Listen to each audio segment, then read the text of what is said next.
Last class में हम लोग सेक्शन 48 पढ़े थे। 48 क्या था? कंप्यूटेशन ऑफ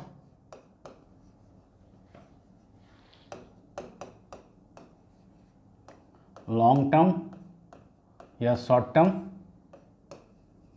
गेन और लॉस।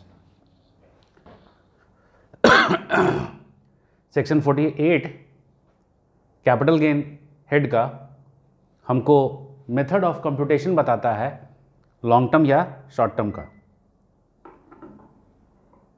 48 हमको ये डिसाइड करने में मदद नहीं करता है कि लॉन्ग टर्म एसेट है या शॉर्ट टर्म, वो तो आप उसके पीरियड ऑफ होल्डिंग पर निकालते हैं। क्या पीरियड ऑफ होल्डिंग है? 3 है, 36, 24 और 12। 36 महीना या उससे कम जनरल एसेट के लिए, 24 महीना या कम 2 एसेट के लिए, 12 महीना या कम 3 एसेट के लिए। इसमें 3 एसेट है और इसमें 2 एसेट। अगर कोई एसेट इस टाइम पीरियड या उससे कम रहता है तो शॉर्ट टर्म, इस टाइम पीरियड से ज़्यादा रहता है तो लॉन्ग टर्म। एक बार लॉन्ग टर्म या शॉर्ट टर्म हो गया तो हमारा कंप्यूटेशन ऑफ मेथड क्या हो जाता है? बोला स्टार्टिंग पॉइंट होता है एफवीसी। एफवीसी लेस करते हैं एक्सपेंस ऑन ट्रांसफर।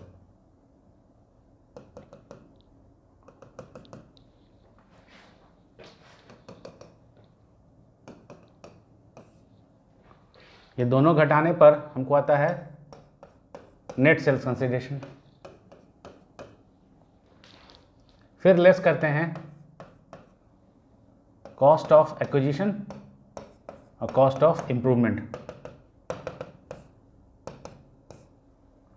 इधर घटाते हैं index cost of acquisition, index cost of improvement.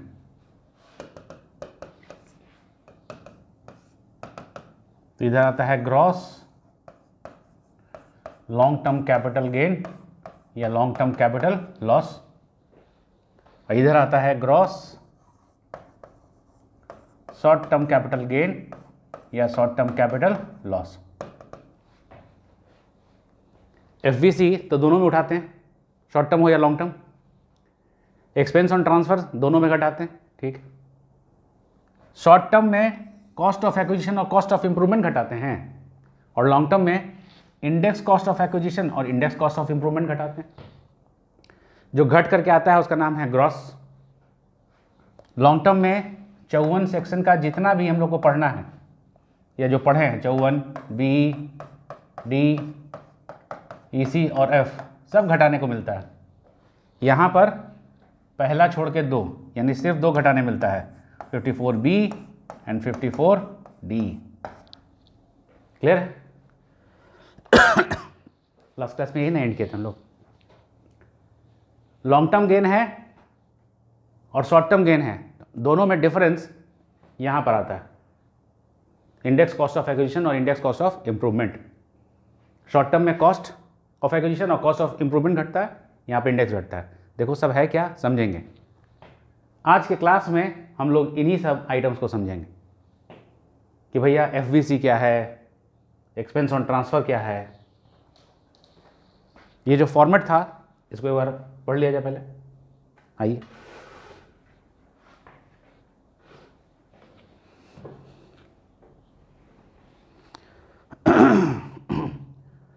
Computation of capital gain section 48।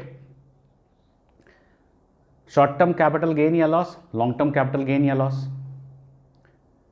दोनों का स्टार्टिंग पॉइंट क्या है? Full value of consideration. Full value of consideration. दोनों में से सबसे पहले क्या घटाते हैं? Expense on transfer. Full value of consideration में से एक्सपेंस ऑन ट्रांसफर घटा तो आ गया नेट सेल कंसिडरेशन। दोनों में लेस करते हैं, शॉर्ट टर्म में कॉस्ट ऑफ एक्विजिशन और कॉस्ट ऑफ इंप्रूवमेंट, और लॉन्ग टर्म में इंडेक्स कॉस्ट ऑफ एक्विजिशन और इंडेक्स कॉस्ट ऑफ इंप्रूवमेंट। घटने के बाद जो अमाउंट आता है उसको कहते हैं gross short term capital gain या loss, gross long term capital gain या loss. Long term capital gain में 54 सेक्शन का सारा डिडक्शन मिलता है, यानी 54, 54B, D, EC, F, G, GA भी रहता तो। लेकिन शॉर्ट टर्म में हम लोग को जो पढ़ना है 54B, D, EC और F, इसको याद रखने का तरीका है पहला छोड़ के 2, सिर्फ यही मिलता है। यानी शॉर्ट टर्म में एग्जेम्पशन का संख्या कम है, लॉन्ग टर्म में ज़्यादा है। घट घुटा करके आ गया टैक्सेबल STCG या टैक्सेबल LTCG। अब इसमें जो पहला है फुल वैल्यू ऑफ कंसिडरेशन कहता है कैपिटल गेन होगा जब हम कोई एसेट को ट्रांसफर करेंगे। बोला हाँ, हम जब ट्रांसफर करेंगे तो सामने वाला व्यक्ति हमको कुछ कंसिडरेशन देगा, तो जो भी वो हमको पैसा या एसेट दे रहा है वही मेरा फुल वैल्यू ऑफ कंसिडरेशन है। सबसे पहला, the amount which the transferor receives from the transferee. Transferor जो ट्रांसफरी से रिसीव करता है वही है फुल वैल्यू ऑफ कंसिडरेशन।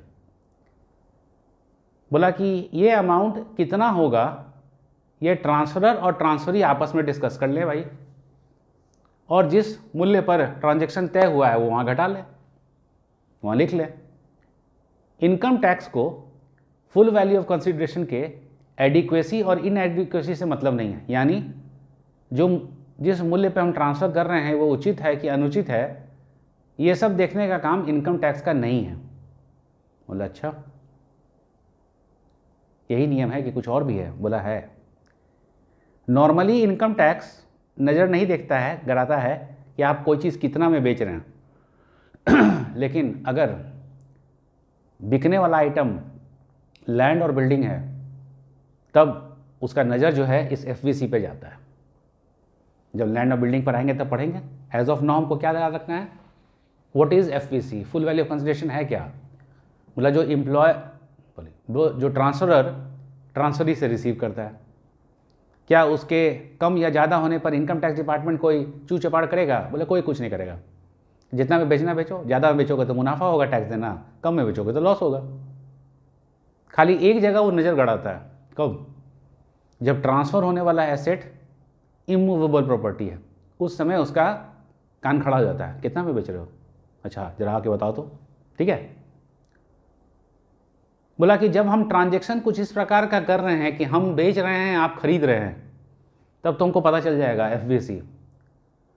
कुछ ट्रांजैक्शंस ऐसे होते हैं जिसमें कि दिख नहीं रहा होता है कि भैया हम बेच रहे हैं और आप खरीद रहे हैं, जैसे कि गिफ्ट। बोले सर गिफ्ट तो ट्रांसफ़र है ही नहीं। बोला हाँ एकदम तुम सही बोले, लेकिन मान लो हम गिफ्ट कर रहे हैं वो शेयर जो कि एम्प्लॉय स्टॉक ऑप्शन प्लान के तहत मिला है, तो बोले ये तो ट्रांसफ़र है। अब ट्रांसफ़र होगा तो कैपिटल गेन होगा, कैपिटल गेन होगा तो शॉर्ट टर्म में होगा लॉन्ग टर्म, ये तो हमको शेयर्स पे देखना पड़ेगा कि होल्डिंग पीरियड क्या है। बोला शॉर्ट टर्म हो या लॉन्ग टर्म, FVC तो चाहिए। और हम तो क्या कर रहे हैं, हम जो ट्रांसफ़र कर रहे हैं वो ट्रांसफ़र कर रहे हैं कि गिफ्ट कर रहे हैं? बोले तो गिफ्ट कर रहे हैं। तो जब हमारा ट्रांजैक्शन कुछ इस प्रकार का हो जिसमें कि हमको पता नहीं चल रहा है कि भैया हमको मिल कितना रुपया रहा है, तब इनकम टैक्स बोलेगा घबराओ मत, हम बताएंगे deemed full value of consideration. तो देखो कैसे कैसे चल रहा है। FVC हमारा स्टार्टिंग पॉइंट है कैपिटल गेन कंप्यूट करने के लिए। FVC है क्या? बोला ये वो अमाउंट है जो ट्रांसफरर ट्रांसफरी से रिसीव करता है। बोला ठीक है भाई क्या इसके कम या ज़्यादा होने पर इनकम टैक्स को कोई दिक्कत है? बोला कोई दिक्कत नहीं है, लेकिन एक ट्रांजैक्शन है जहाँ पर इनकम टैक्स आएगा और कहेगा कि थोड़ा थामा, वो है ट्रांजैक्शन लैंड एंड बिल्डिंग के बिकवाली का। ठीक, और बोला कि अगर हम जो बेच रहे हैं और तुम जो खरीद रहे हो इसका दाम दिख रहा है तब तो फुल वैल्यू ऑफ कंसिडरेशन है। लेकिन कुछ सर्कमस्टांस ऐसे आएंगे जहाँ पर कि हम जो ट्रांजैक्शन कर रहे हैं वो ट्रांसफ़र था नहीं, लेकिन तुम बोल दिए कि ट्रांसफ़र है, वहाँ पर भाई क्या होगा FVC? बोला हम बताएंगे। कौन बताएगा? Income tax. तो जब वो बताएगा और हमको मानना पड़ेगा तो क्या वो सही में फुल वैल्यू ऑफ कंसिडरेशन रहेगा? बोले नहीं, वो तो डिम्ड हो जाएगा, हमको मानना पड़ेगा। मान लेंगे, पहले ज़रा FVC पढ़ लें फिर deemed full value of consideration पढ़ेंगे। देखिए full value of consideration, what transferor receives or is entitled to receive as consideration for the asset transferred. Transferor ने जो एसेट दिया उसके एवज में जो ट्रांसफरी से उसको मिला, that is full value of consideration. The transfer price has nothing to do with the market value or adequacy or inadequacy of the price bargain for. बोला आप अच्छे खरीदार हैं, किसी चीज़ को कम दाम में भी खरीद लेते हैं, कोई बात नहीं. आप एक चालाक बेचने वाले एसेट हैं, आप अपने एसेट्स को बहुत ज़्यादा दाम में बेच देते हैं, इनकम टैक्स को कोई दिक्कत नहीं. दिक्कत खाली एक जगह आएगा जब ट्रांसफर होने वाला एसेट क्या रहेगा, लैंड एंड बिल्डिंग. ठीक है, यहाँ तक मतलब कोई दिक्कत नहीं. आगे चलिए. Deemed full value of consideration. Deemed full value of consideration कब आएगा, ध्यान दीजिए. कोई ट्रांजैक्शन हो रहा है,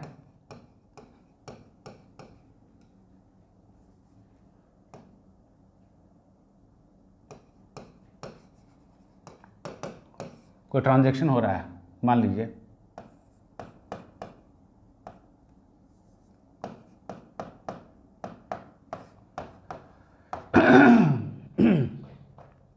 स्टॉक इन ट्रेड को कैपिटल एसेट में कन्वर्ट कर रहे हैं. हम जब स्टॉक इन ट्रेड को कैपिटल एसेट में कन्वर्ट करते हैं तो क्या नियम पढ़े हैं, बोला कि कैपिटल एसेट का पीरियड ऑफ होल्डिंग निकालते समय इस पीरियड को नहीं जोड़ेंगे. ठीक, क्या ये ट्रांजैक्शन ट्रांसफ़र है, बोला नहीं ट्रांसफ़र नहीं है, लेकिन हम कैपिटल एसेट को स्टॉक इन ट्रेड में कन्वर्ट कर रहे हैं.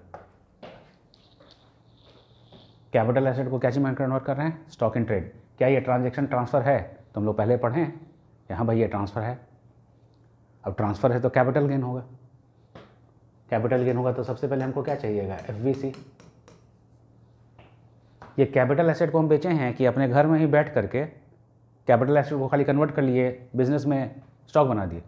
बोले बिजनेस में स्टॉक बना दिए, ना हम किसी से पैसा लिए ना हम किसी को एसेट बेचे, लेकिन तब भी इस ट्रांजैक्शन को क्या बोल दिया गया, ट्रांसफ़र. अब यहाँ पर ये एफवीसी निकाल पाना तो पॉसिबल है नहीं, तो इनकम टैक्स कहेगा कि हम बोलते हैं कि एफवीसी बराबर ये, इसको मान लो. तो जब हम मानेंगे तो वो एफवीसी होगा कि deemed full value of consideration होगा. बोला डिम्ड. तो ऐसे ही केसेस को पढ़ना है कि अगर कोई ऐसा ट्रांजैक्शन है जिसमें कि आपको फुल वैल्यू ऑफ कंसिडरेशन आप देख नहीं पा रहे हैं, कुछ निकल नहीं रहा है, तो वहाँ पर इनकम टैक्स ने नियम बना रखा है कि देखो ये है इसका फुल वैल्यू ऑफ कंसिडरेशन, मान लो, तो मान लेंगे. चलिए पहला ट्रांजैक्शन,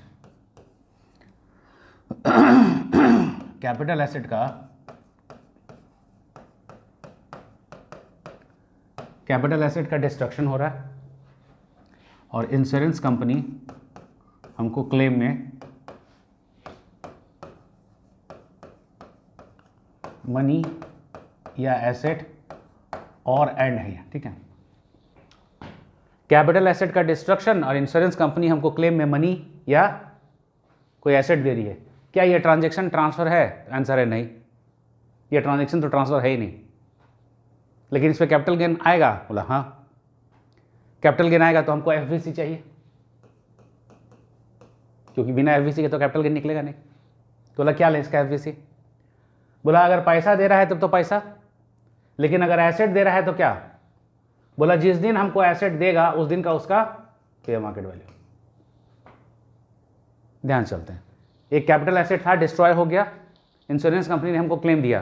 क्या ये ट्रांजैक्शन ट्रांसफ़र है, तो आंसर है नहीं, लेकिन कैपिटल गेन होगा. बोला हाँ, तो कैपिटल गेन होगा तो एफवीसी चाहिए. बोला हाँ, एफवीसी बराबर, यहाँ तो कुछ मिल ही नहीं रहा, बेचते तब ना. बोला कि अगर पैसा मिला, क्लेम ना मिला जी, कि एसेट खरीदा है कोई, क्लेम में जो पैसा मिला तो पैसा, और पैसा नहीं मिल करके कोई एसेट मिला तो जिस दिन एसेट मिला उस दिन का फेयर मार्केट वैल्यू, जिस दिन एसेट मिला उस दिन का फेयर मार्केट वैल्यू. और अगर दोनों मिला तो बोला पैसा और फेयर मार्केट वैल्यू दोनों. ये है पहला ट्रांजैक्शन. आइए जरा,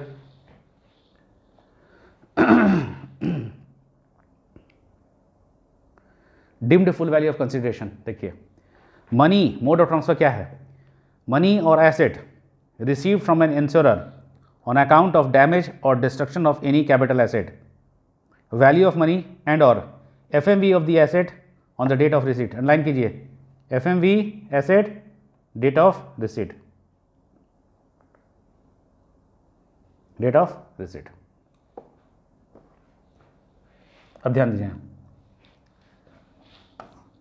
हमने कैपिटल एसेट को स्टॉक इन ट्रेड में कन्वर्ट कर दिया.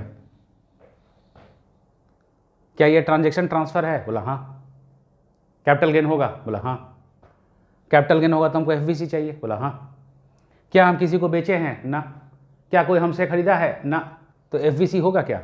बोला हम बताएंगे, इनकम टैक्स. जिस दिन ये कन्वर्ट हो रहा है, कौन? Capital asset into stock in trade, उस दिन इस एसेट का फेयर मार्केट वैल्यू. जब हम कैपिटल एसेट को कन्वर्ट करते हैं स्टॉक इन ट्रेड, तो deemed full value of consideration क्या है? तो फेयर मार्केट वैल्यू. किस दिन का? बोला जिस दिन ये कन्वर्ट कर रहा है. आइए जरा, conversion into or treatment of capital asset as stock in trade. बगल में देखिए क्या दिया हुआ है, FMV of asset as on the date of its conversion or treatment. हमने क्या किया? कैपिटल एसेट को कन्वर्ट कर दिया क्या चीज में? स्टॉक इन ट्रेड में. कैपिटल एसेट को हम स्टॉक इन ट्रेड में कन्वर्ट कर रहे हैं. Deemed full value of consideration क्या होगा? बोला कन्वर्जन वाले दिन का फेयर मार्केट वैल्यू. ठीक है. तीसरा, कंपनी लिक्विडेशन में जा रहा है.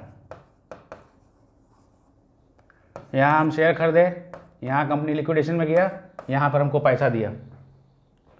कंपनी लिक्विडेशन में जा रहा है तो क्या नियम इसमें हम लोग पढ़े हैं? सबसे पहला नियम पढ़े थे exclude the period after liquidation. दूसरा नियम पढ़े थे ये ट्रांजैक्शन ट्रांसफर नहीं है कंपनी के पॉइंट ऑफ व्यू से, लेकिन शेयर होल्डर के पॉइंट ऑफ व्यू से ट्रांसफर है. तो शेयर होल्डर के पॉइंट ऑफ व्यू से ट्रांसफर है तो बोला कि शेयर होल्डर को कैपिटल गेन होगा. तो एफवीसी कितना? बोला अगर पैसा दिया तो पैसा, ठीक है. लेकिन अगर यहां पर कोई एसेट दे दिया, कंपनी लिक्विडेशन में जा रहा है, शेयर होल्डर को एसेट दे रहा है, कैपिटल गेन होगा. एसेट दे दिया तो बोला deemed full value of consideration क्या होगा? बोला एफएमवी, जो ये एसेट है उसका FMV minus deemed dividend under section 222C. Other source में हम लोग पढ़े हैं distribution of asset by the company on liquidation. जितना प्रॉफिट कैपिटलाइज रहेगा वो 222C में डीम्ड डिविडेंड कहलाएगा और शेयर होल्डर के हाथ में टैक्सेबल है. अब देखिए, कंपनी शेयर होल्डर को एसेट दे रही है, ये वाला पार्ट तुम अदर सोर्स में टैक्स लगा लिए, तो एसेट के दाम में से उसको घटाओगे ना मेरा यहाँ फुल वैल्यू ऑफ कंसिडरेशन निकालने के लिए. बोला सर समझ में नहीं आया. एक कंपनी एक शेयर होल्डर को एसेट दे रही है डिस्ट्रीब्यूशन लिक्विडेशन पे, तो एक ट्रीटमेंट इसका अदर सोर्स में होगा डिम्ड डिविडेंड, कि भैया जितना तक एक्युमुलेटेड प्रॉफिट है ना वो तुम्हारा डिम्ड डिविडेंड कराएगा, शेयर होल्डर के हैंड में टैक्सेबल है. अब कंपनी ने शेयर होल्डर को पेन दे दिया, इस पेन का दाम है 10 रुपया, 2 रुपया डिम्ड डिविडेंड में तुम उधर टैक्स लगा लियो, तो इसी 10 में से ना 2 है ये, तो इसका मेरे लिए क्या हो जाएगा full value of consideration capital gain के लिए? 10 माइनस 2 कि 10 माइनस 0 कि 10? बोला 10 माइनस 2. देखिए क्या कैपिटल एसेट डिस्ट्रॉय हुआ, इंश्योरेंस कंपनी ने क्लेम दिया, पैसा दिया तो पैसा, एसेट दिया तो एसेट का fair market value on the date of distribution. Capital asset को कन्वर्ट कर दिया स्टॉक इन ट्रेड, कन्वर्जन के दिन का fair market value. Shareholders को एसेट डिस्ट्रीब्यूट हो रहा है लिक्विडेशन पे, क्या ध्यान रखना है? Fair market value of the asset minus deemed dividend, minus deemed dividend. आइए जरा, shareholder receiving asset from the liquidator on the liquidation of the company, market value of the asset on the date of distribution minus amount assessed as deemed dividend under section 222C. बोला fair market value minus deemed dividend. अब देखिए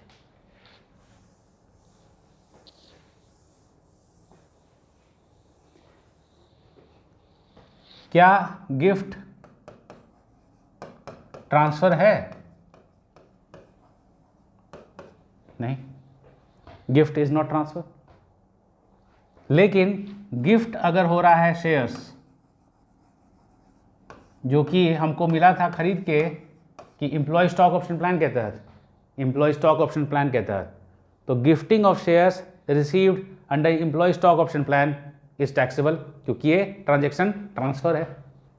अब राम जी को ये shares मिला था ESOP के तहत, राम जी को ये शेयर्स मिला था ईएसओपी के तहत। राम जी ने इन शेयर्स को गिफ्ट कर दिया श्याम जी को। अब राम जी नॉर्मल कोई चीज़ गिफ्ट करते श्याम को तो कैपिटल गेन नहीं होता, लेकिन राम ने गिफ्ट किया है शेयर्स जो कि राम को कैसे मिला था, एम्प्लॉय स्टॉक ऑप्शन प्लान के तहत, तो ये गिफ्ट ट्रांसफ़र कहलाएगा कि नहीं कहलाएगा? कहलाएगा।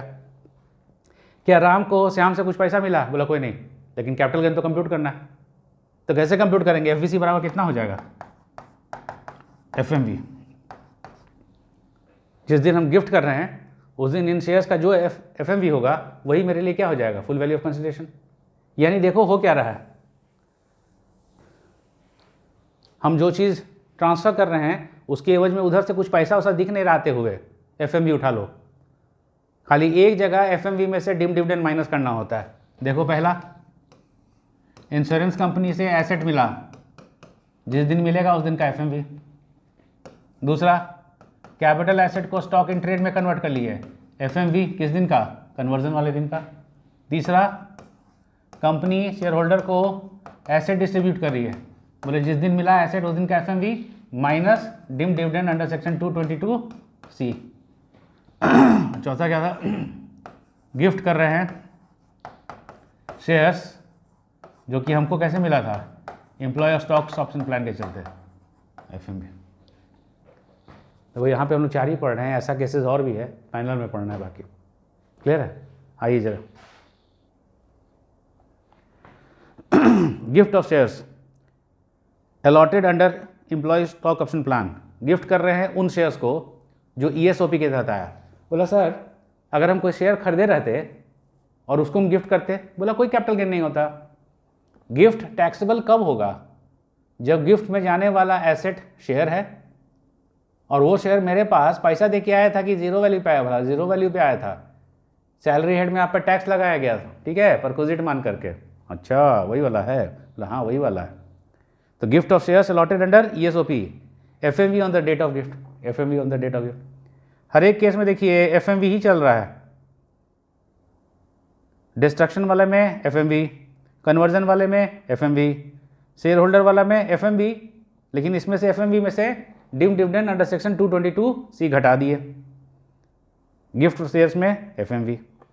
ठीक है, क्या पढ़ रहे हैं हम लोग भैया?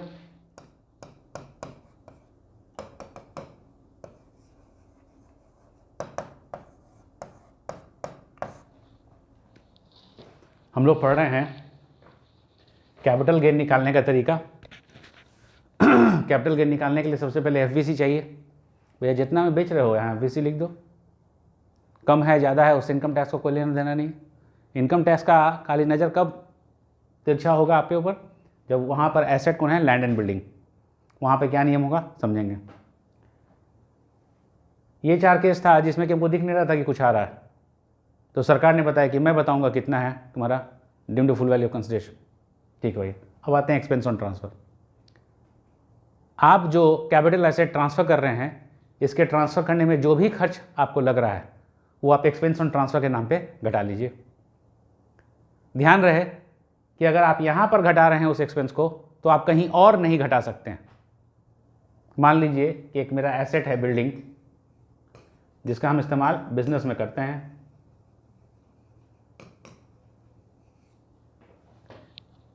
इस बिल्डिंग को हम बेच दिए, बेचने में कुछ खर्च आया, उस खर्च को हम पीएल में डेबिट कर लिया 28 से 44 में।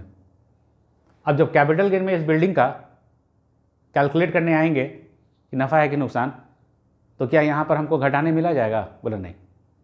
तो एक्सपेंस ऑन ट्रांसफ़र का क्या ध्यान रखना है? जो भी खर्च कीजिएगा आप उस एसेट को ट्रांसफ़र करने में, आप वहाँ घटा लीजिए। ध्यान रहे कि उसी एक्सपेंस को आपने कहीं और घटा नहीं रखा हो। और एक चीज़ ध्यान में रखिए, सिक्योरिटीज ट्रांजैक्शन टैक्स अगर आपने पे किया है तो आप यहाँ घटा नहीं सकते। सिक्योरिटीज ट्रांजैक्शन टैक्स और कमोडिटी ट्रांजैक्शन टैक्स ये सिर्फ और सिर्फ पीजीबीपी में घटाने मिलता है, सेक्शन 36 में। कहाँ घटाने मिलता है? सेक्शन 36 में। तो यहाँ पे 3 नियम, जो भी खर्च है घटाइए, ध्यान रहे कि कहीं और नहीं घटाए हैं, और ध्यान रहे कि एसटीटी नहीं घटा सकते। आइए जरा नोट्स में देखिए, नेक्स्ट पेज पे एक्सपेंस ऑन ट्रांसफर।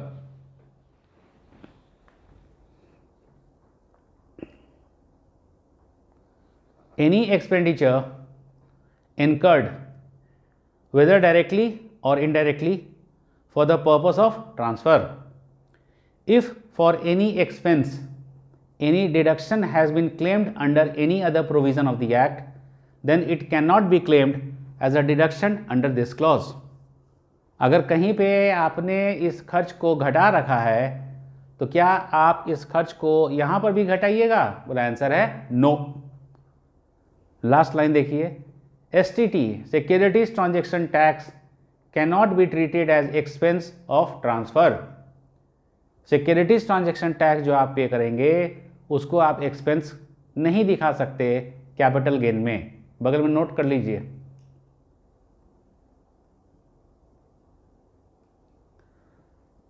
नोट कीजिए, Securities Transaction Tax is a business expense. Security transaction tax is a business expense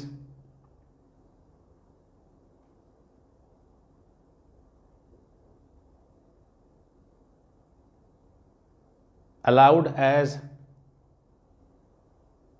expense under section 36, allowed as expense under section 36.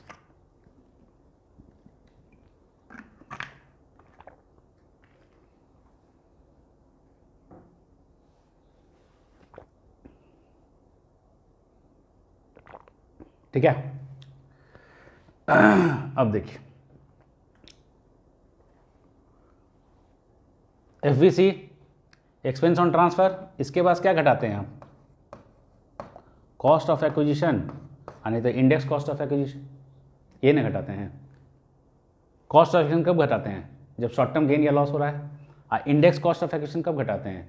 जब गेन या लॉस लॉन्ग टर्म है। ठीक है, तो पहले जरा हम लोग सिर्फ कॉस्ट ऑफ एक्विजिशन समझ लें। नाम से क्या समझ में आ रहा है? मतलब नाम से समझ में आ रहा है कि जो एसेट हम ट्रांसफ़र कर रहे हैं उसको कभी खरीदे होंगे ना? बोला हाँ खरीदे तो हो गए, तो उसका क्या दाम है? Cost of acquisition.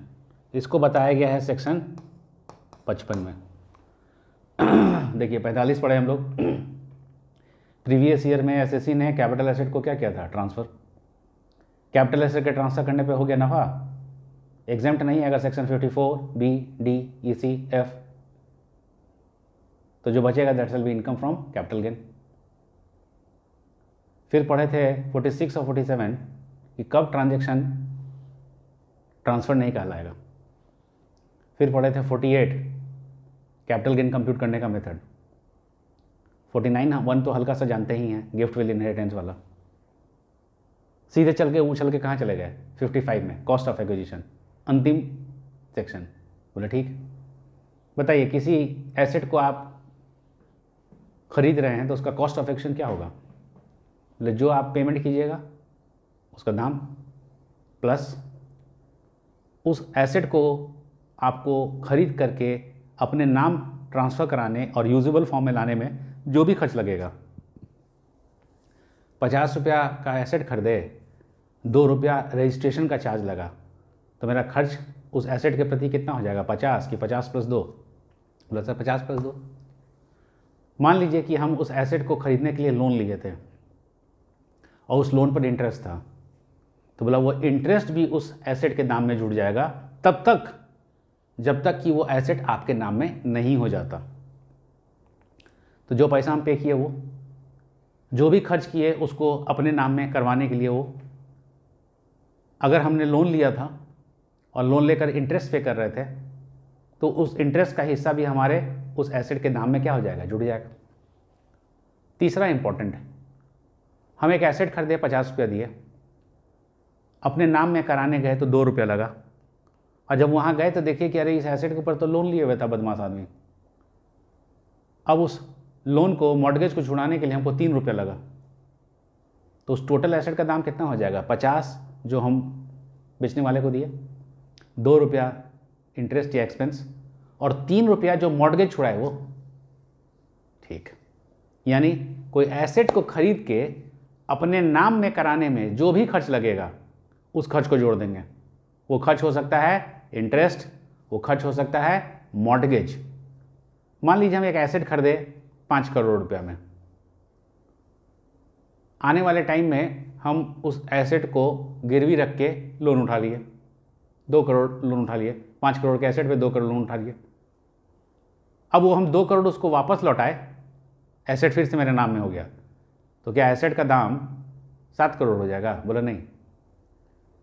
मॉर्गेज कब आपके एसेट के दाम में आके जुड़ जाता है? जब उस मॉर्गेज का जन्म उस एसेट पर आपके पास आने के पहले हुआ था।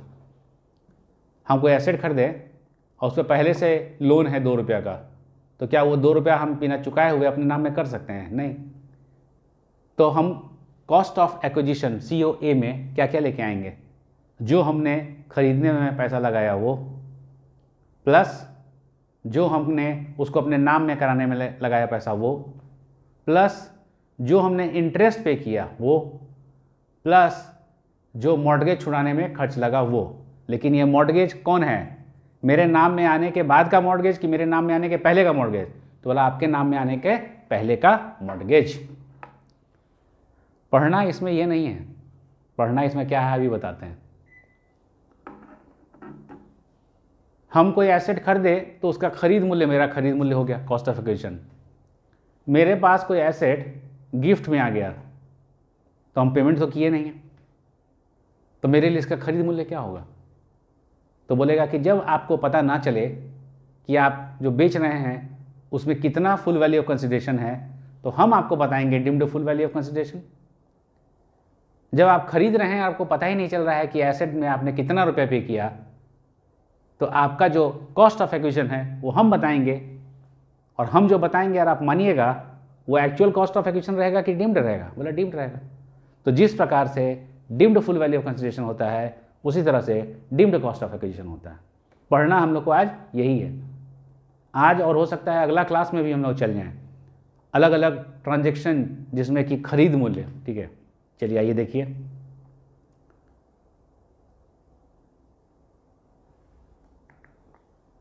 कॉस्ट ऑफ एक्विजिशन सेक्शन 15, बोलो 15, 55, 45, 46, 47, 48, 49 हम लोग जान रहे हैं gift will inheritance, 55 cost of acquisition. 5 section तो पहले ही पढ़ लिए, ठीक है। बीच में 54B, D, EC, FB है। आइए जरा, cost of acquisition, price paid by the assessee और the amount that the assessee has incurred. किसी एसेट को खरीदने में जो हमने प्राइस पे किया है या जो खर्च हमने इनकर किया है। It includes expenses incurred in acquiring और कंप्लीटिंग द टाइटल। एक एसेट खरीद के अपने नाम में लाने के लिए हमको रजिस्ट्रेशन कराना पड़ा। जैसे मार्केट में गए, 45 लाख का गाड़ी खरीदे, अब उस गाड़ी को अपने नाम में करने के लिए हमको आरटीओ के पास रजिस्ट्रेशन कराना पड़ता है। 3 लाख रुपया रजिस्ट्रेशन चार्ज लगा, तो मेरा उस गाड़ी का दाम 45 लाख लग गया कि 45 + 3? बोला 45 + 3। गाड़ी था 45 लाख का, 3 लाख रुपया रजिस्ट्रेशन लगा, और जो हम बैंक से लोन लिए थे वो 5 लाख रुपया उस पर इंटरेस्ट भी लिया हमसे, तो मेरा गाड़ी का दाम कितना हो जाएगा? 45 जो हमने दिया, 3 जो हमने रजिस्ट्रेशन में लगाया, प्लस 5 जो हमने बैंक को दिया, तो 45 + 5 50, 50 + 3 53, 53। Interest on money borrowed for acquisition.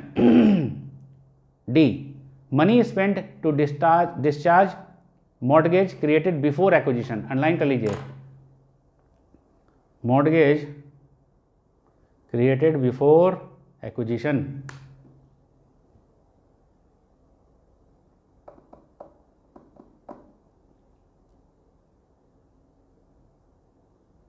अगला ये point number D, deemed cost of acquisition. Deemed cost of acquisition, आज का क्लास इसी डीम्ड कॉस्ट ऑफ एक्विजिशन के नाम। चलिए ध्यान दीजिए, डीम्ड का कॉन्सेप्ट कब आएगा? जब हमको दिख रहा होगा कि ये है दाम और हमको कहेगा मानने के लिए, बोले नहीं। जब आपको दाम नहीं दिखेगा, ठीक है, जब आपको दाम नहीं दिखेगा और इनकम टैक्स कहेगा कि मानो यही है दाम, तो हमको मानना पड़ेगा। पहला ध्यान दीजिए, बहुत सा केसेस है।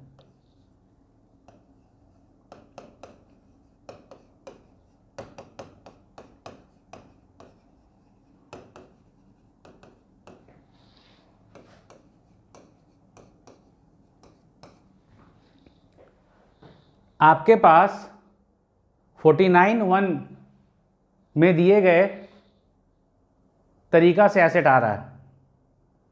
आपके पास 49(1) में दिए गए तरीका से एसेट आ रहा है, तो आपके लिए उसका खरीद का दाम वो हो जाएगा जो प्रीवियस ओनर के लिए उसका खरीद का दाम था। एग्जांपल लेके चलते हैं।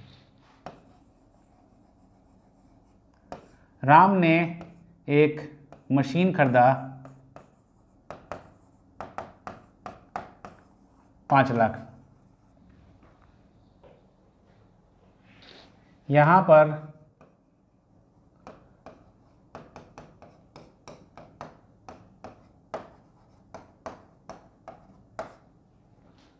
राम ने यहां पर एक मशीन खरीदा 5 लाख में। यहां पर राम से मोहन को ये एसेट मिल गया विल इनहेरिटेंस। जब हम किसी को विल या इनहेरिटेंस या गिफ्ट में कोई सामान देते हैं तो कुछ लेते तो है नहीं। तो क्या मोहन ने इस एसेट को पाने के लिए कुछ पैसा खर्चा किया है? तो बोला नहीं। मोहन के लिए इस एसेट का खरीद दाम कितना? सेक्शन 55 बोलता है कि चूंकि मोहन के पास ये एसेट 49(1) के तहत आया है, तो मोहन के लिए खरीद दाम जो राम के लिए खरीद का दाम था, राम के लिए खरीद का दाम कितना था? 5 लाख। तो मोहन का भी दाम कितना हो जाएगा? 5 लाख। बोला 49(1) के तहत अगर आपके पास कोई एसेट आ रहा है तो आपके लिए उसका खरीद का दाम जो ओरिजिनल ओनर का खरीद का दाम था, ठीक है। बोला 49(1) में यही 3 है, गिफ्ट विल इनहेरिटेंस। बोला नहीं, कुछ और लोग भी।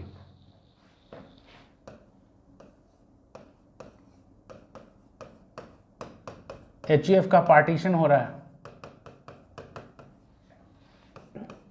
एसेट डिस्ट्रीब्यूट कर रहा है to its members.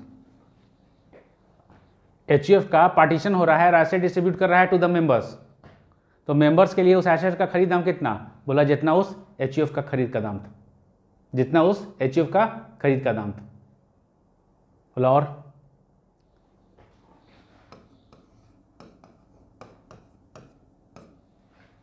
Holding subsidiary 100% relation है, दोनों इंडियन कंपनी है।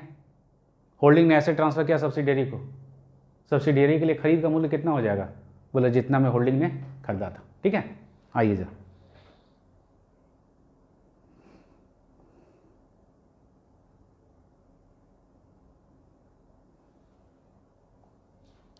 Deemed cost of acquisition. पहला, cost to the previous owner 49(1). If the property became the property of the assessee in any of the manner mentioned below, the cost of acquisition of the asset shall be deemed to be the cost for which the previous owner of the property acquired it. आपके पास अगर कोई asset 49(1) में दिए गए method के अनुसार आ रहा है तो आपके लिए इसका खरीद का मूल्य जो ओरिजिनल ओनर का खरीद का मूल्य था, ये वाला हमारे प्रैक्टिकल क्वेश्चन में बार बार आएगा, ठीक है ना। बार बार ही आएगा, इसलिए ध्यान से समझिए। जब आपके पास कोई एसेट 49(1) के तहत आता है तो ये एसेट अपने साथ 2 गुण लेकर के आता है। पहला गुण क्या? आपके लिए इसका खरीद का दाम जो ओरिजिनल ओनर का खरीद का दाम था, ठीक है भाई। और दूसरा, आपका पीरियड ऑफ होल्डिंग निकालते समय ओरिजिनल वाला का पीरियड ऑफ होल्डिंग भी इसमें क्या कर देंगे, लाके जोड़ देंगे। यही ना पढ़े थे। अगर आपके पास 49(1) के तहत आ रहा है तो आपके लिए पीरियड ऑफ होल्डिंग निकालते समय जितना दिन ये राम के पास रहा वो भी आप में जुड़ जाएगा, प्लस दूसरा नियम क्या, आप चूंकि इसको खरीद तो रहे नहीं, 49(1) के तहत आ रहा है, आपके लिए इसका खरीद मूल्य कितना, बोला जो ओरिजिनल ओनर का खरीद मूल्य था। केसेस क्या पढ़े, गिफ्ट, विल, इनहेरिटेंस, HUF का पार्टीशन हो रहा है, मेंबर्स को एसेट डिस्ट्रीब्यूट कर रहा है, बोला होल्डिंग सब्सिडियरी, बोला और भी है सर, बोला है तो और, लेकिन सब हम लोग को पढ़ना नहीं है। कंपनी लिक्विडेट हो रहा है, शेयर होल्डर्स को एसेट दे रहा है, शेयर होल्डर्स को एसेट दे रहा है। आइए जरा, deemed cost of acquisition, cost to the previous owner 49(1). If the property became the property of the assessee in any of the manner mentioned below, the cost of acquisition of the asset shall be deemed to be the cost for which the previous owner of the property acquired it. देखिए क्या है, asset distributed by HUF on its partition, total or partial, under gift or will, by succession, inheritance, asset distribution in liquidation, holding company transferring asset to its 100% Indian subsidiary company और vice versa। ध्यान दीजिए, 41 के तहत आपके पास कोई asset आ रहा है, वो एसेट दो गुणों के साथ आपके पास आएगा। दो गुण क्या है, आपके लिए पीरियड ऑफ होल्डिंग निकालते समय ओरिजिनल वाला का पीरियड ऑफ होल्डिंग जुड़ जाएगा और दूसरा आपके लिए खरीद का मूल्य जो ओरिजिनल ओनर का खरीद का मूल्य था। क्लियर है?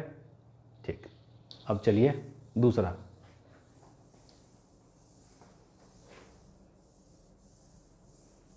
ध्यान दीजिएगा।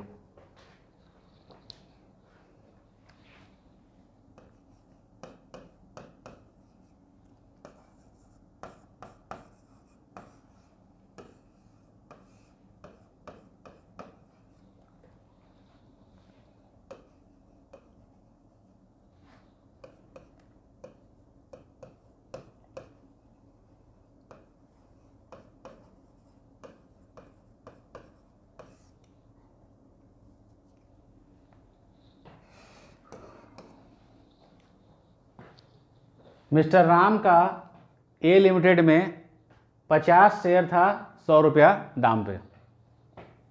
ठीक है, मिस्टर राम का ए लिमिटेड में 50 शेयर था 100 रुपया दाम पे। ए लिमिटेड बी लिमिटेड के साथ अमलगमेट कर गया और ए लिमिटेड बी लिमिटेड के अमलगमेशन के चलते राम को यहाँ पर सी लिमिटेड का 5 शेयर मिला 1000 ईच।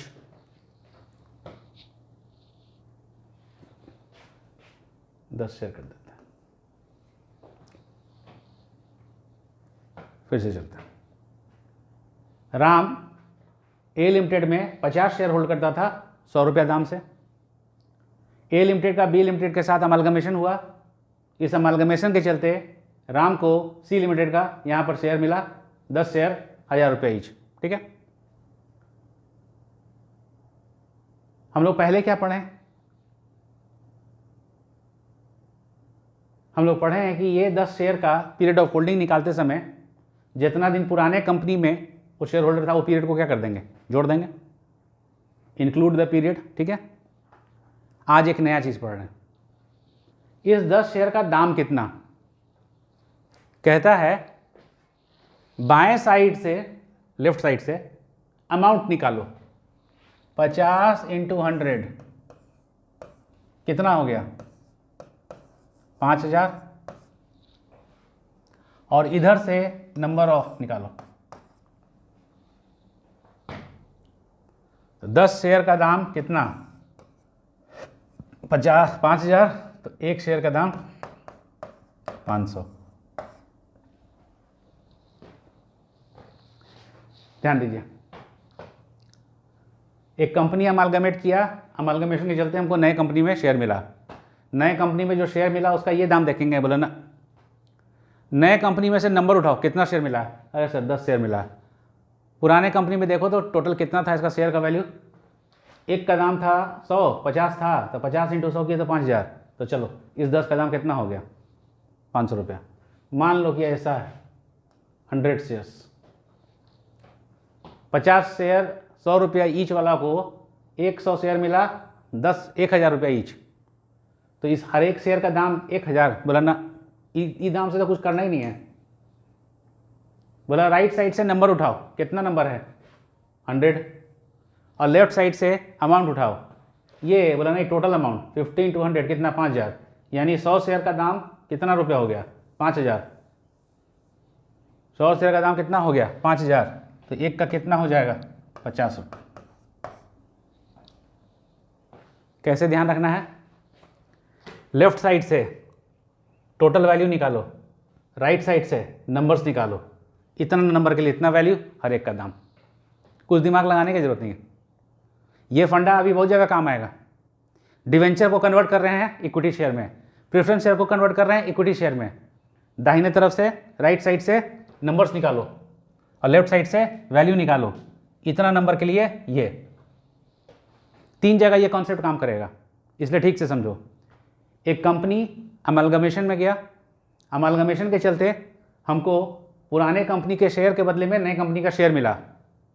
तो नए कंपनी का शेयर का दाम कितना? जितना लिखा रहा है। बोला ना नए कंपनी का शेयर्स का नंबर निकाल लो और पुराने कंपनी का शेयर्स का वैल्यू निकाल लो। बोला ईच का कि टोटल का? बोला ये जो 100 शेयर मिला है ये 100 रुपये के लिए मिला है कि 50 × 100 के लिए मिला है? बोला 50 × 100। तो ध्यान देना, हम तुम्हारी तरफ पीट करके खड़ा हैं। लेफ्ट साइड से क्या उठाना है? नंबर नहीं, टोटल वैल्यू। राइट साइड से क्या उठाना है? नंबर। बोला हाँ, इतना नंबर के लिए इतना वैल्यू, तो हर एक का दाम निकाल लीजिए। यही कॉन्सेप्ट डिवेंचर का conversion into preference share as equity share, यही कॉन्सेप्ट प्रेफरेंस शेयर का conversion into equity share.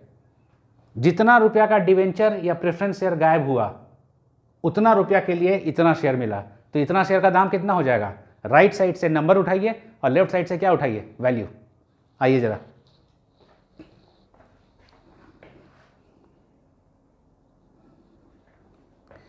cost of share of amalgamated company, the cost of acquisition shall be the cost of shares in the amalgamating company। नियम तो यही लिखा हुआ, कुछ समझ में आता है? नोट लिखो, नोट लिखो यहाँ पे।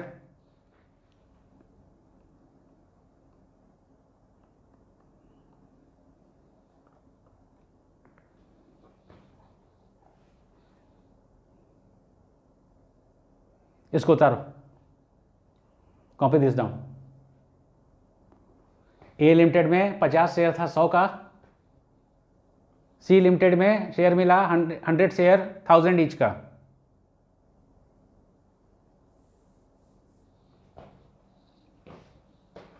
पचास शेयर था 100 रुपये ईच का, यहाँ मिला 100 शेयर 1000 रुपये ईच का। इस 100 का दाम कितना? राइट साइड से ये देखने का जरूरत ही नहीं है, राइट साइड से नंबर उठाओ, लेफ्ट साइड से वैल्यू नहीं, टोटल वैल्यू देखो। राइट साइड का ये 100 शेयर हमको कितना रुपए के लिए मिला? 5000 के लिए। तो एक का दाम कितना? ठीक है, कॉपी देता हूं। अब इसी पे एक दूसरा समझो।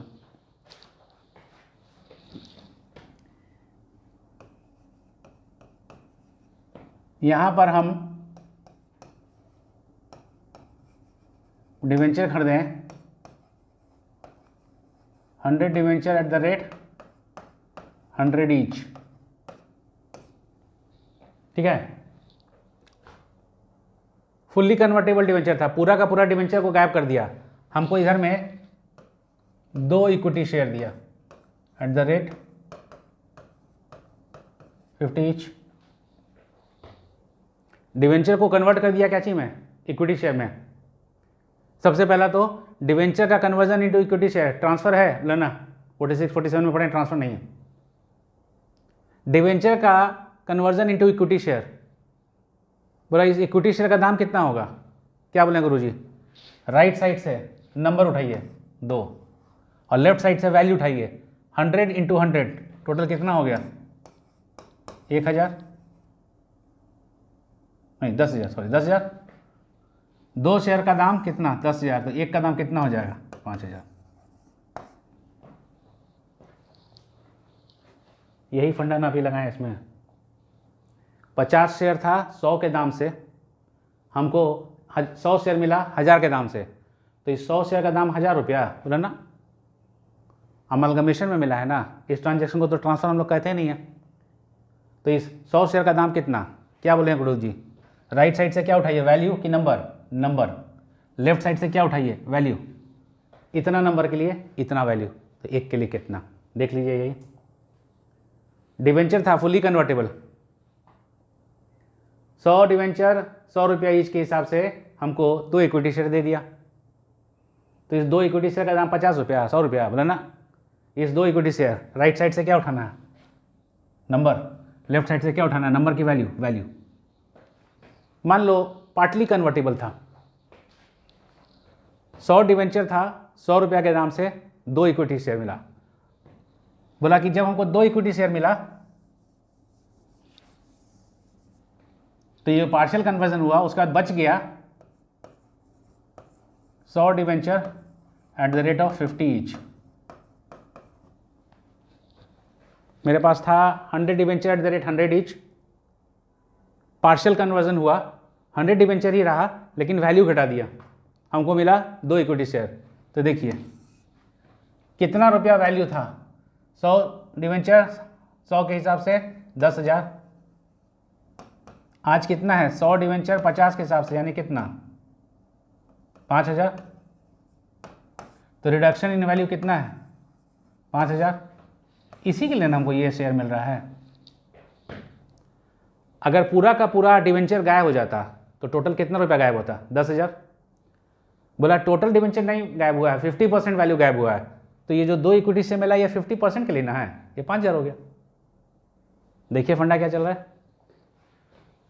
बाएं साइड से नंबर, लेफ्ट साइड से नंबर कि लेफ्ट साइड से वैल्यू, लेफ्ट साइड से वैल्यू। जब अमालगमेशन हुआ तो कितना रुपया का मेरा शेयर गायब हो गया, 50 शेयर गायब हुआ 100 रुपया ईच, तो टोटल गायब हुआ कितना 5,000, और इसके एवज में मिल रहा है कितना 100 शेयर, तो इस 100 शेयर का दाम कितना हो जाएगा इतना। यही चीज़ यहाँ हो रहा है। ये 2 इक्विटी शेयर हमको कितना के लिए मिल रहा है, अगर टोटल गायब हो जाता, मान लो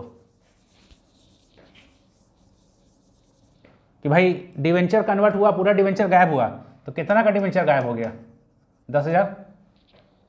एक डिवेंचर था ना 100 रुपया का, 100 डिवेंचर कितना हो जाएगा 10,000। 10,000 का डिवेंचर गायब हो गया, मिला कितना 2।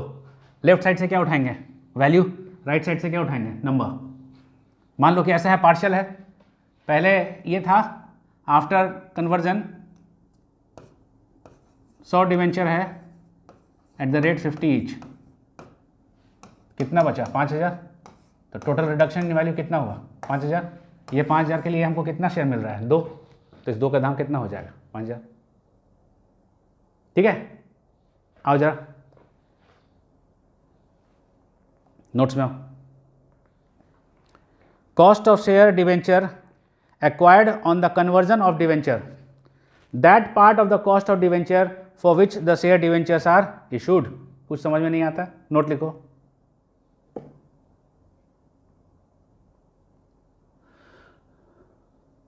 लिखो the cost of the new equity share, the cost of the new equity share shall be the value for which they have been allotted, shall be the value for which they have been allotted.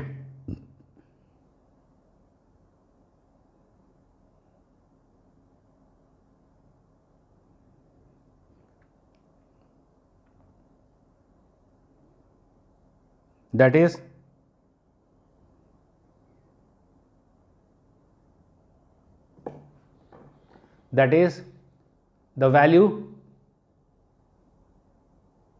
of debenture, that is the value of debenture which has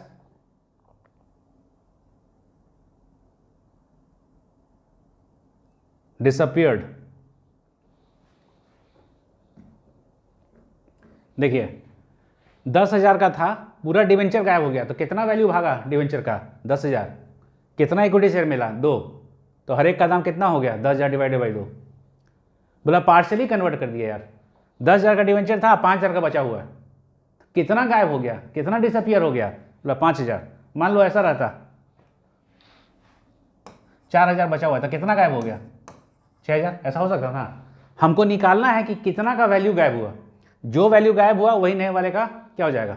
खरीद मूल्य। इसी के जैसा एक और देखो,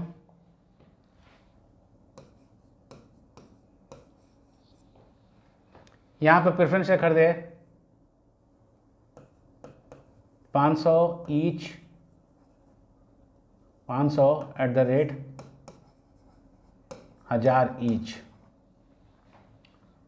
यहां पर यह प्रेफरेंस शेयर कन्वर्ट हो गया इक्विटी शेयर में और हमको मिला 100 share at the rate 100 each. ठीक है, 500 प्रेफरेंस शेयर 1,000 रुपये ईच पे था, यहाँ पे कन्वर्ट हुआ, हमको मिल गया कितना? 100 share at the rate 100 each. क्या बोले हैं? बाएं तरफ से वैल्यू उठाओ, दाहिने तरफ से नंबर उठाओ। नंबर कितना है? 100। बाएं तरफ से कितना है? 500 गुने 1,000, कितना हो जाएगा? 5 लाख। जब ये कन्वर्ट होगा तो कितना रुपए का प्रेफरेंस शेयर गायब हो जाएगा? बोला 5 लाख का। तो इस 100 शेयर का दाम कितना हो जाएगा? 5 लाख। और जरा नोट्स में नीचे जाओ, पॉइंट नंबर एम में हम लोग पहले ऊपर पढ़े थे, हम लोग ए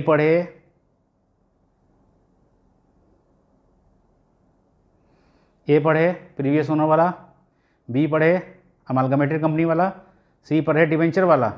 अब चलो एम में,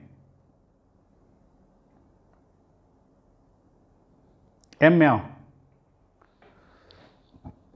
cost of equity share on conversion of preference share into equity share, that part of the cost of preference share for which the equity share are issued.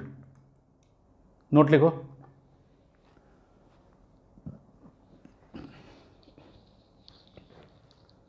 The cost of the equity share shall be, the cost of the equity share shall be the reduction in value of the preference share.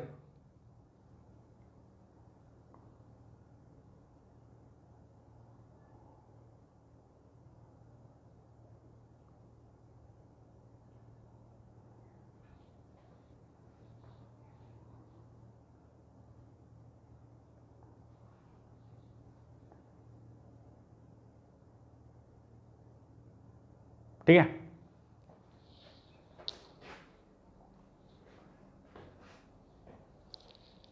देखो हम लोग deemed cost of acquisition पढ़ रहे हैं। पहला है 49(1), हमारे पास asset, gift, will, inheritance या HUF के पार्टीशन या होल्डिंग ने सब्सिडियरी को, सब्सिडियरी ने होल्डिंग को, या कंपनी के लिक्विडेशन पर एसेट मिल रहा है, तो हमारे लिए दाम वही जो ओरिजिनल ओनर का दाम था। ये 49(1). दूसरा, अमालगमेटिंग कंपनी में शेयर होल्ड करते थे इसलिए अमालगमेटेड में मिला। तीसरा, डिवेंचर का कन्वर्जन इक्विटी शेयर। चौथा, प्रेफरेंस शेयर का कन्वर्जन इक्विटी शेयर। दूसरा, तीसरा, चौथा में क्या करना है? जब तक है जान शाहरुख खान बन जाना है। राइट साइड से क्या उठाना है? नंबर। लेफ्ट साइड से क्या उठाना है? वैल्यू। लेफ्ट साइड से वैल्यू निकलेगा कैसे? Number into amount. देख लीजिए, लेफ्ट साइड से क्या उठा रहे हैं? Number into amount, value. Right side से नंबर इनटू अमाउंट की सिर्फ नंबर, सिर्फ नंबर, इतना का ये दाम। यही ना पढ़े हम लोग तब से? यही ना पढ़े? बोले हाँ यही सब पढ़े। चलिए 4 पढ़ लिए। अब एक जो अदर सोर्स में पढ़े थे।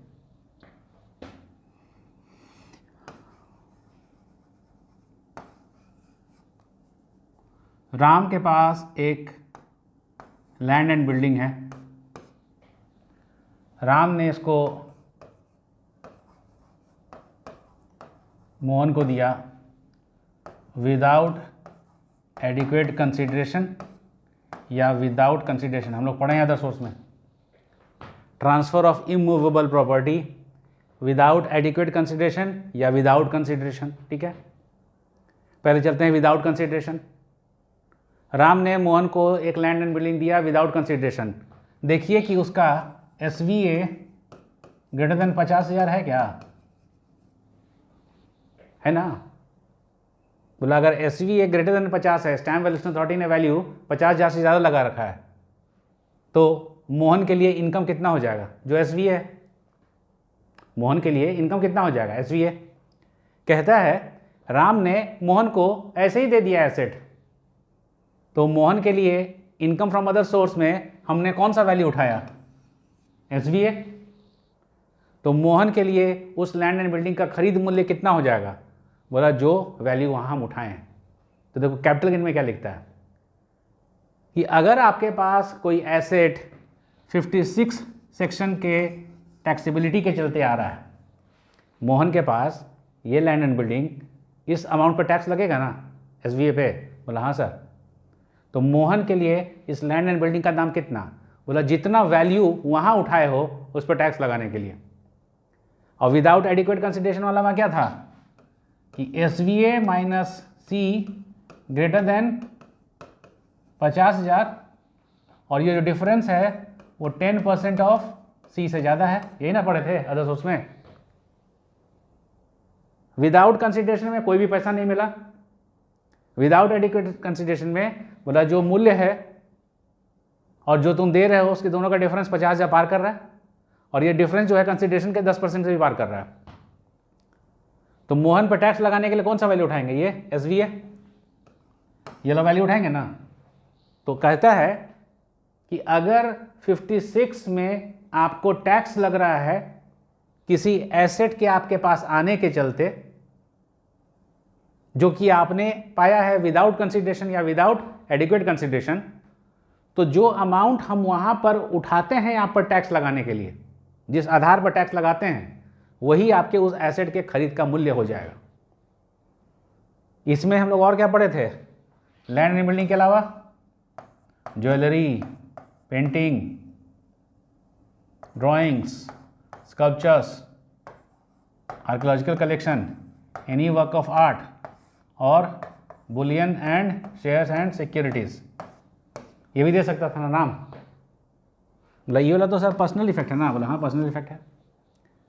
बोला कि राम ने मोहन को लैंड या बिल्डिंग या ये सब एसेट दिया, दो तरीके से दे सकता है, बिना पैसा के, कुछ पैसा लेके, तो मोहन के हैंड में टैक्सेबल होता है अदर सोर्स में।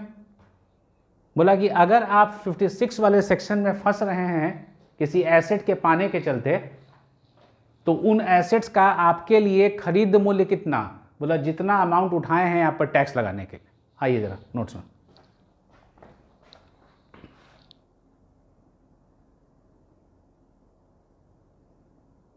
L, cost of assets acquired in a manner given under section 56(2). The cost of acquisition shall be deemed to be the value which has been taken into account for section 56(2). Note लिखिए बगल में, देखिए, when the person receiving the asset,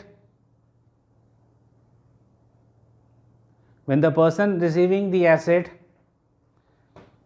without consideration or without adequate consideration is taxed under the head other source, then the cost of acquisition of those assets, then the cost of acquisition of those assets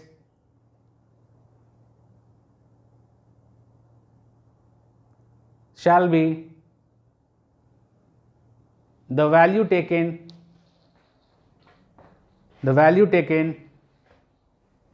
to compute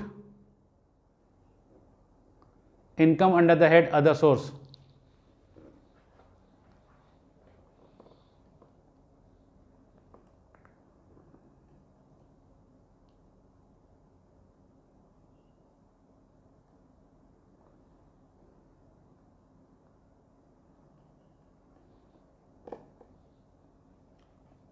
ठीक है, चलिए point number n देखिए, self explanatory है।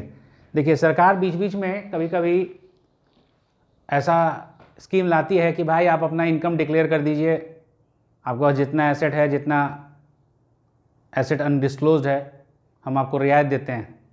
तो cost of asset, cost of acquisition of asset declared under the income declaration scheme.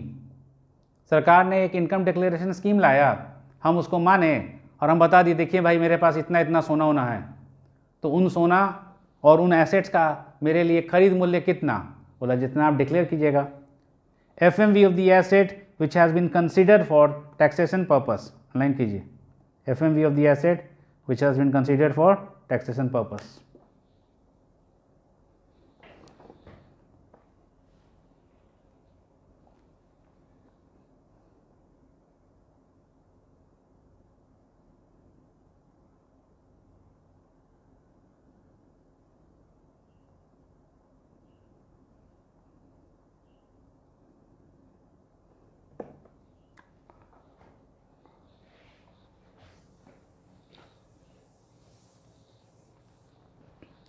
देखिए 49(1) के तहत आपके पास एसेट आया, आपके लिए खरीद मूल्य कितना, जितना ओरिजिनल वाला के लिए था।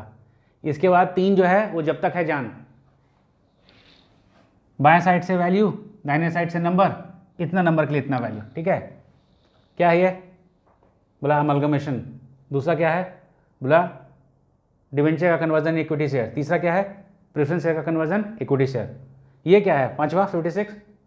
बोला 56 सेक्शन में आप पे टैक्स लगा क्योंकि आपके पास कोई एसेट आया है विदाउट कंसिडरेशन या without adequate consideration.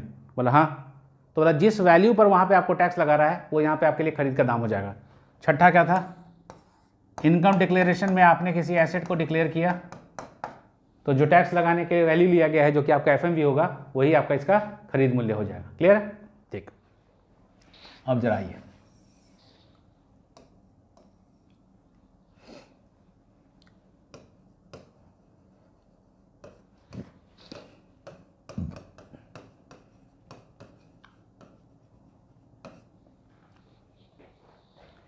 Employ stock option plan के तहत राम को एक शेयर मिल रहा है। एम्प्लॉय स्टॉक ऑप्शन प्लान के तहत राम को शेयर मिल रहा है। तो बोला भाई ये तो डिस्काउंटेड प्राइस में मिलता है, कभी कभी फ्री में भी मिल जाता है। राम के लिए इस ESOP का खरीद मूल्य क्या हो जाएगा।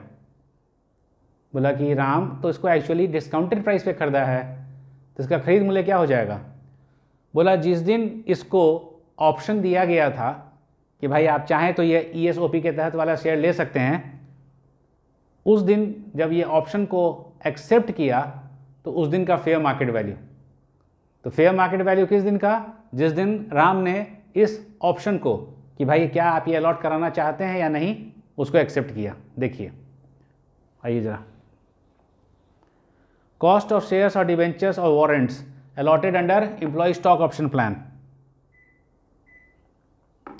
The cost of acquisition of shares, debentures, etc. allotted under ESOP shall be the fair market value which has been taken into account while computing the value of fringe benefit on the date of exercise of such option.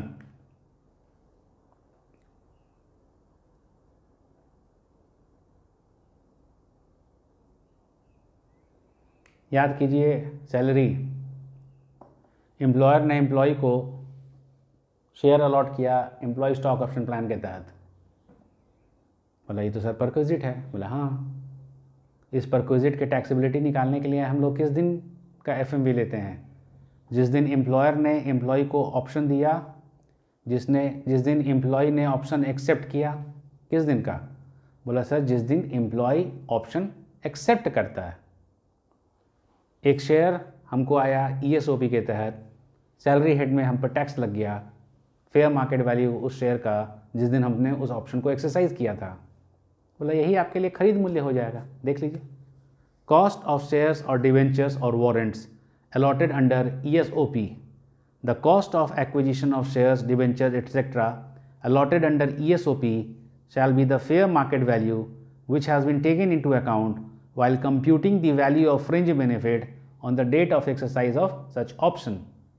Note कीजिए, यहाँ पे note लिखिए,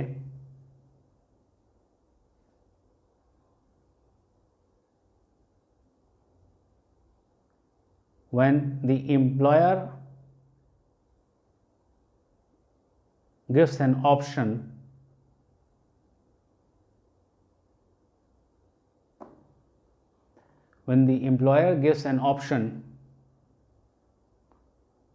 to the employee to receive shares under ESOP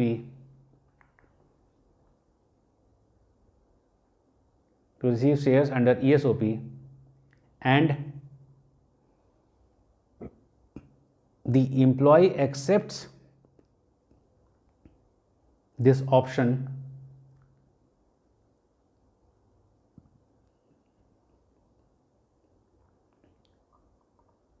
it is treated as a taxable perquisite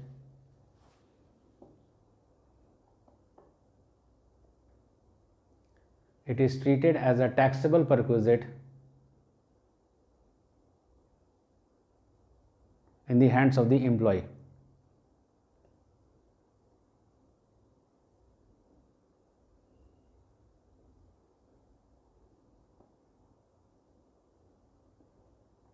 देखो, the cost of acquisition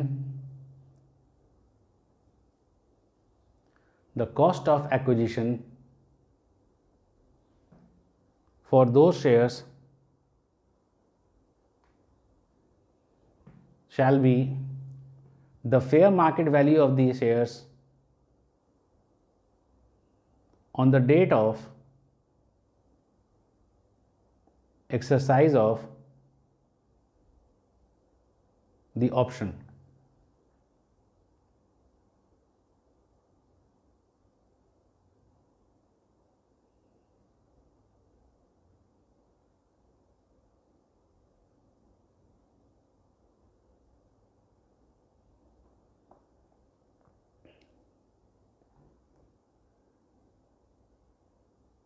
ठीक है,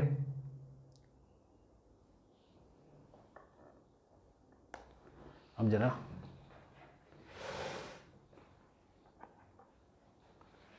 capital gain में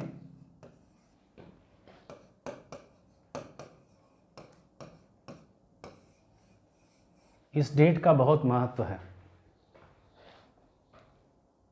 capital gain में इस डेट का बहुत महत्व है। कहता है अगर कोई एसेट आप इस डेट के पहले खरीदे हैं, मान लीजिए यहाँ खरीदे हैं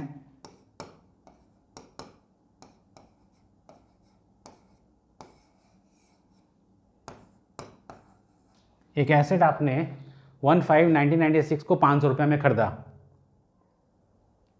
अगर एसेट के खरीदने का डेट 1/4/2001 के पहले है तो सेक्शन 55 कहता है कि आप चाहें तो इसका कॉस्ट ऑफ एक्विजिशन, इसका एक्चुअल खरीद वैल्यू या 1/4/2001 को इसका फेयर मार्केट वैल्यू, मान लीजिए इसका फेयर मार्केट वैल्यू 1500 रुपया है,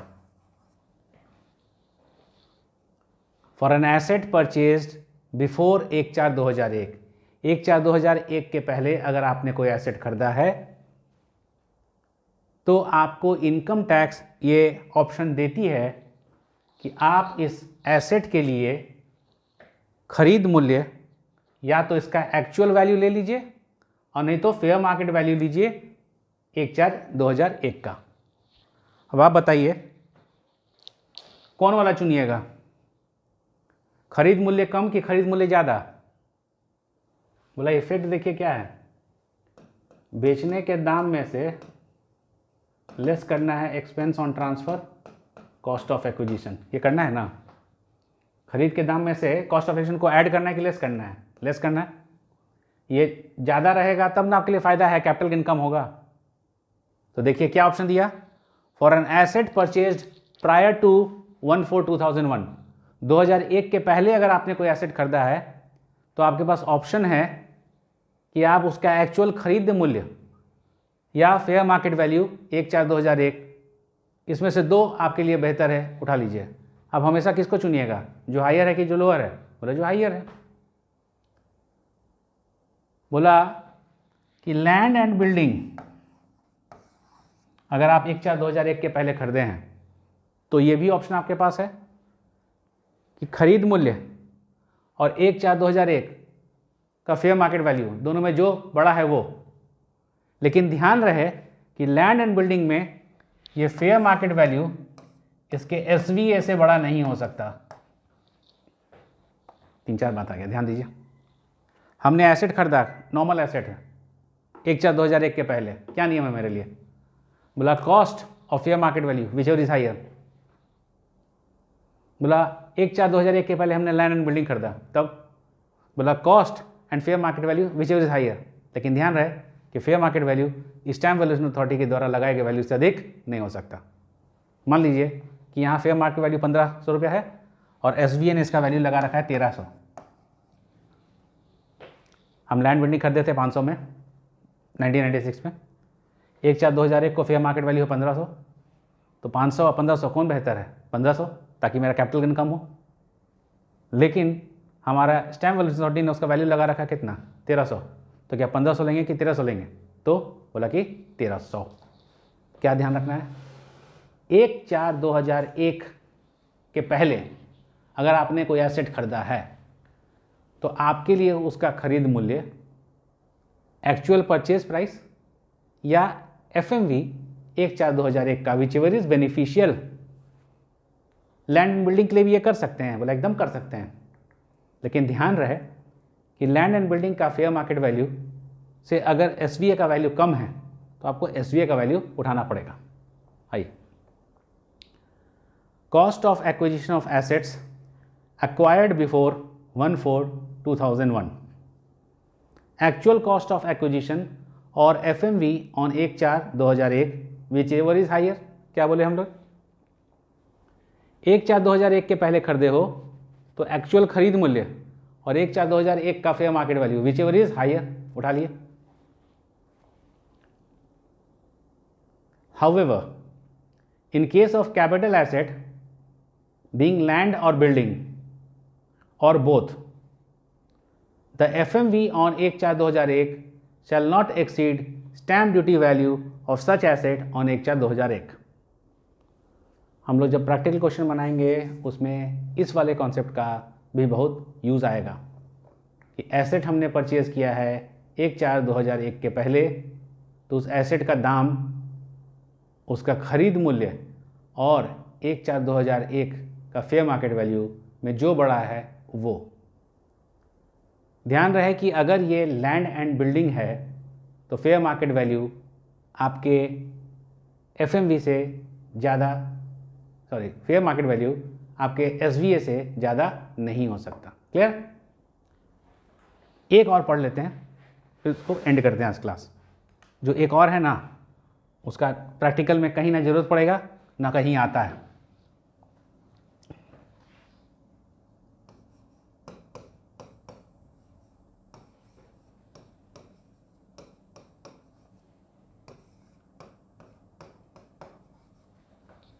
ठीक है,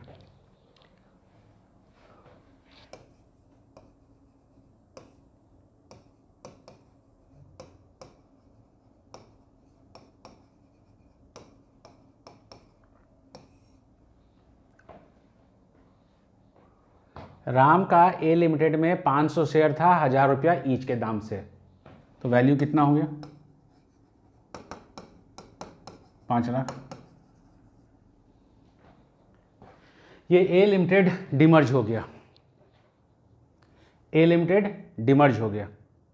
राम को बी लिमिटेड में भी 10 शेयर मिला एट द रेट 20 ईच।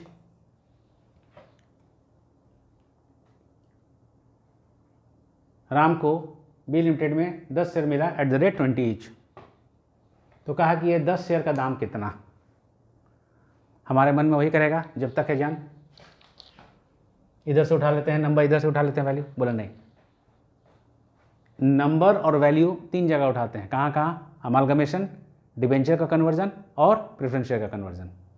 यहाँ पर एक फॉर्मूला है, बोला नए कंपनी के शेयर का दाम क्या होगा। तो जो वैल्यू है शेयर का यहाँ इनटू ए बाई बी, जो वैल्यू है शेयर का, आज तक कभी प्रैक्टिकल में नहीं आया और कभी भी नहीं आएगा, मॉड्यूल में दिए हुए इसलिए हम लोग पढ़ रहे हैं। डिमर्जर के केस में नए कंपनी में हमको शेयर मिला, उस नए कंपनी के शेयर का दाम कितना, जो पुराने कंपनी के शेयर का वैल्यू है उसमें ए बाई बी से मल्टीप्लाई कर दो। बोला ए क्या है, जब ए लिमिटेड टूटेगा बी और सी में तो ए लिमिटेड कुछ एसेट्स बी लिमिटेड को भेजेगा, तो यहाँ ए वही है, net book value of assets. A limited टूटेगा तो बी लिमिटेड को कुछ एसेट मिलेगा, कुछ लायबिलिटी मिलेगा, सी को कुछ एसेट मिलेगा, कुछ लायबिलिटी मिलेगा।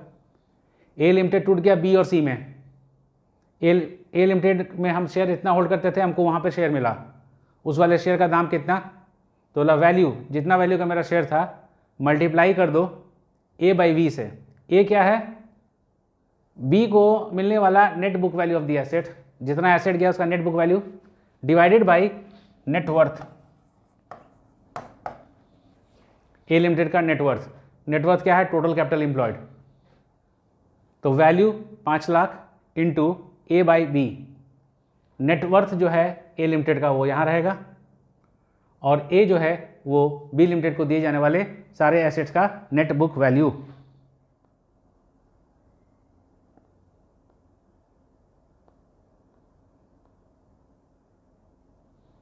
आइए जरा point number G, cost of acquisition of the shares in the resulting company. Find the ratio of the net book value of the asset transferred in the demerger to the net worth of the demerged company. Ratio निकालिए, net book value of the asset transferred divided by the net worth of the demerged company. Multiply this ratio with the cost of acquisition of shares held by the SSE in the demerged company. इस ratio से multiply कर दीजिए value of the share held by the SSE in the demerged company. Net worth is equals to aggregate of paid up share capital and general reserves. Net worth क्या होता है तो आप लोग जानते ही हैं, ठीक है, FM पढ़ ही रहे होंगे। ये आज तक नहीं पूछा है और न पूछेगा, क्योंकि डिमर्जर हम लोग के सिलेबस में है ही नहीं। बोला कि मान लीजिए इस 5 लाख के चलते 5 लाख के चलते हमको बी में भी शेयर मिला और ए में भी कुछ शेयर, ऐसा कैसे?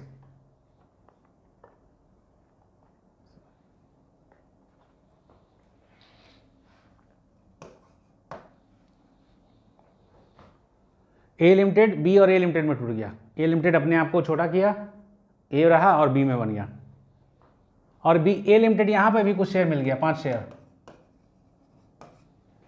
ठीक है ना। तो बोला ई शेयर का दाम कितना होगा बताइए। बोला इस फॉर्मूला से कुछ अमाउंट निकलेगा,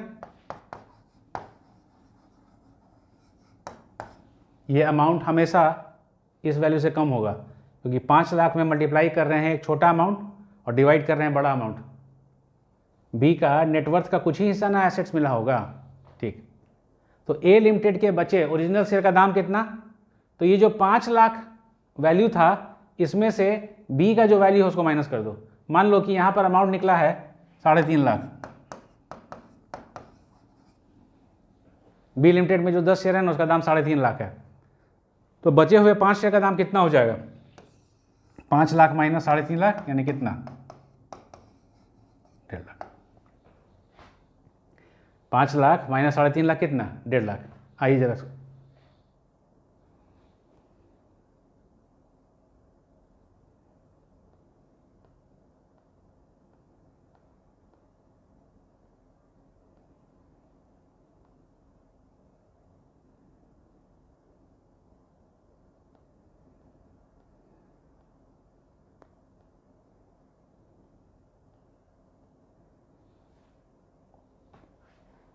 फिर से ये देख लीजिए, cost of acquisition of the share in the resulting company, find the ratio of the net book value of the asset transferred in the demerger to the net worth of the demerge company. Ratio निकाल लीजिए, net book value of the asset transferred divided by net worth, multiply कर दीजिए इस value से, multiply कर दीजिए इस value से, multiply this ratio with the cost of acquisition of the share held by the SSE in demerged company। अब देखिए cost of acquisition of the original share, बचे हुए शेयर का दाम क्या हो जाएगा? बोला जो उसका वैल्यू निकल के आएगा 3.5 लाख उसको इसमें से घटा दीजिए। Cost of acquisition of the original shares of the demerged company, it shall be deemed to have been reduced by the amount so arrived at above। जो ऊपर में अमाउंट निकाले उतना को इसमें से घटा दीजिए, जो बचेगा वही बचे हुए शेयर का क्या रहेगा? दाम। ठीक है, अगर डिमर्जर इस केस का है, अब मान लीजिए कि ऐसा है कि